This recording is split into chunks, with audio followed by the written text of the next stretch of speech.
Audio Jungle.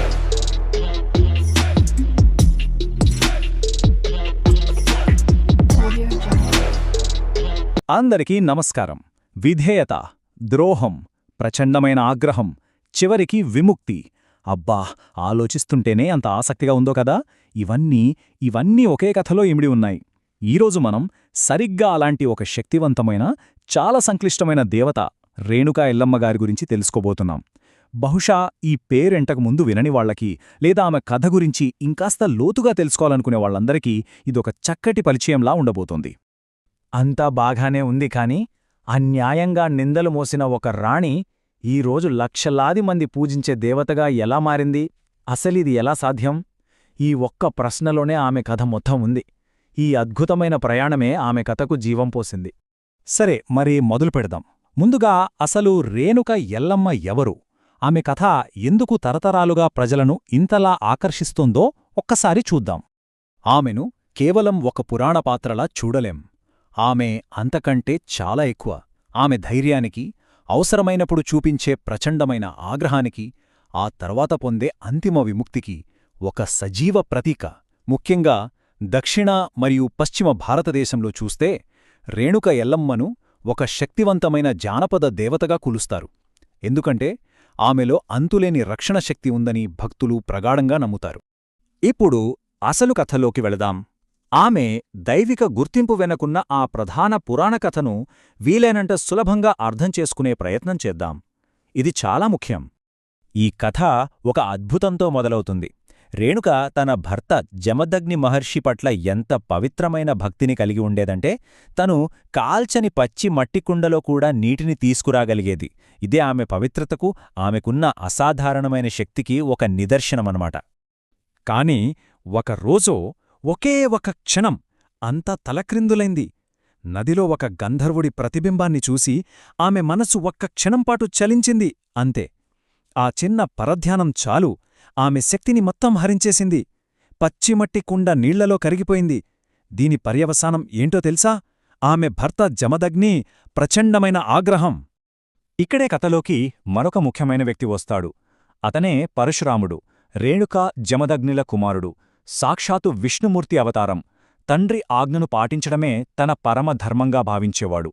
ఇక్కడే కథలో అత్యంత దిగ్భ్రాంతికరమైన, నిజంగా ఊహకందని ఒక ఘట్టం వస్తుంది. జమదగ్ని మహర్షి తన సొంత కొడుకైన పరశురాముడికి ఏమి ఆజ్ఞాపించాడో తెలుసా?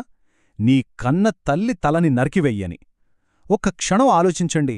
ఆ తండ్రి కోపం ఎంత తీవ్రంగా ఉందో, ఆ కొడుకు ఎదుర్కొన్న ధర్మసంకటం ఎలాంటిదో మాటల్లో చెప్పలేనిది.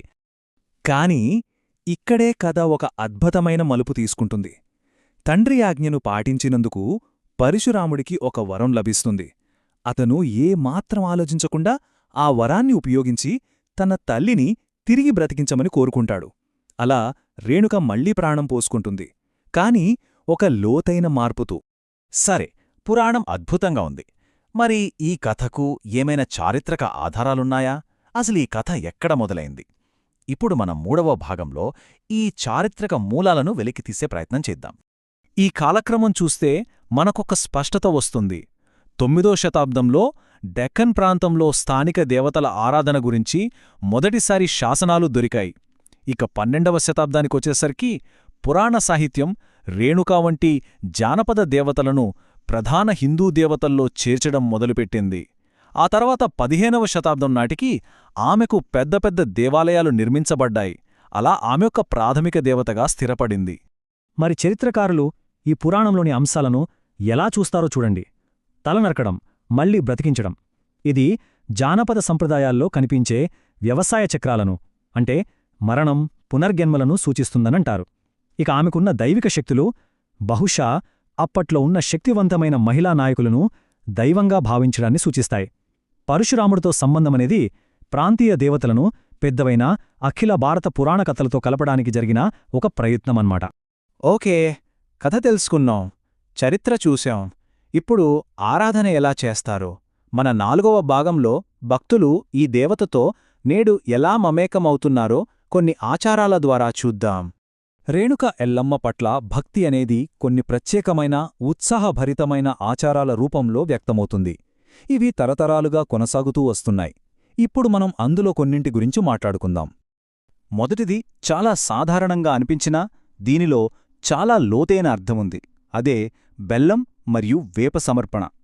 ఇది దేవతకు చేసే ఒక ప్రతీకాత్మకమైన నైవేద్యం. సరే, మరి ఈ ఆచారం ఎలా చేస్తారు? చాలా సింపుల్. ముందుగా కొంచెం ముతక బెల్లం తీసుకుని దాన్ని చేదుగా ఉండే వేపాకులతో కలుపుతారు. దీనినే బేవు బెల్ల అని అంటారు. దీని వెనుక ఉన్న అర్థం చాలా గొప్పది. అంటే జీవితంలో ఎదురయ్యే తీపి అంటే సంతోషం, అలాగే చేదు అంటే విచారం, ఈ రెండింటినీ మనం సమానంగా స్వీకరించాలి అని చెప్పడమన్నమాట. ఆ తర్వాత ఈ మిశ్రమాన్ని గుడిలో కాని లేదా ఇంట్లో పూజగదిలో కాని అమ్మవారికి సమర్పించి తమ జీవితంలో కూడా బలం, సమతుల్యత కావాలని కోరుకుంటారు. ఇక రెండవ ఆచారం ఒక సజీవ కళారూపం, జోగతి నృత్యం. ఇది కేవలం ఒక డాన్స్ కాదు, రేణుక ఎల్లమ్మకు అంకితం చేసిన ఒక ముఖ్యమైన భక్తి ప్రదర్శన. మరి జోగతి సంప్రదాయమంటే ఏంటి? చూద్దాం. జోగతులు అని పిలువబడే కొందరు భక్తులు తమ జీవితాలనే ఆ దేవతకు అంకితం చేస్తారు. వాళ్లు దేవత ప్రతిమ ఉన్న ఒక బుట్టను నెత్తిమీద పెట్టుకుని తిరుగుతారు. ఊరూరా తిరుగుతూ సాంప్రదాయ పాటలు పాడుతూ నృత్యాలు చేస్తూ ఆమె కథలను అందరికీ వివరిస్తారు. ఇదొక రకంగా అమ్మవారి కథను సజీవంగా ఉంచే ఒక భక్తి మార్గం. ఇక మనం చివరి దశకు వచ్చేశాం. మన 5వ భాగంలో రేణుక ఎల్లమ్మ యొక్క ఆధునిక ప్రాముఖ్యత, ఆమె ప్రభావం ఎలా ఇప్పటికీ కొనసాగుతోందో చూద్దాం. ఈ ఒక్క వాక్యం చాలు ఆమె పాత్రను అర్థం చేసుకోవడానికి. ఆమె వెలివేయబడిన వారికి తల్లి, శక్తిహీనులకు శక్తి, సమాజంలో అణగారిన వర్గాలకు ఆమె ఒక రక్షకురాలు, ప్రచండమైన కరుణకు ఆమె ఒక ప్రతీక. ఈ సంఖ్యను చూడండి, 1000కి పైగా. ఇది కేవలం ఒక అంకె కాదు. భారతదేశమంతటా రేణుక ఎల్లమ్మకు అంకితం చేయబడిన వేలాది చిన్న, పెద్ద దేవాలయాలను సూచిస్తుంది. ఆమె ప్రభావం ఎంత విస్తృతమైనదో, ఎంత లోతైనదో చెప్పడానికి బహుశా ఇంతకంటే మంచి నిదర్శనం అవసరం లేదు. ఈరోజు కూడా ఆమె కథ న్యాయం గురించి, స్త్రీల స్వయం ప్రతిపత్తి గురించి, అలాగే భక్తిలో ఉండే సంక్లిష్టతల గురించి ఎన్నో లోతైన చర్చలను ప్రేరేపిస్తూనే ఉంది. ఆమె కేవలం ఒక పురాణ దేవత మాత్రమే కాదు, ఆమె కథ ఈనాటికి మనకు స్ఫూర్తినిచ్చే ఒక గొప్ప శక్తి. సరే, చివరగా ఒక ప్రశ్నతో ఈ వివరణను ముగిద్దాం. దైవిక ఆగ్రహం, విముక్తికి సంబంధించిన ఇలాంటి ప్రాచీన కథలు మన ఆధునిక ప్రపంచంలో ఎదురయ్యే సవాళ్లను ఎదుర్కోవడానికి మనకేమి నేర్పుతాయి? ఒక్కసారి ఆలోచించండి.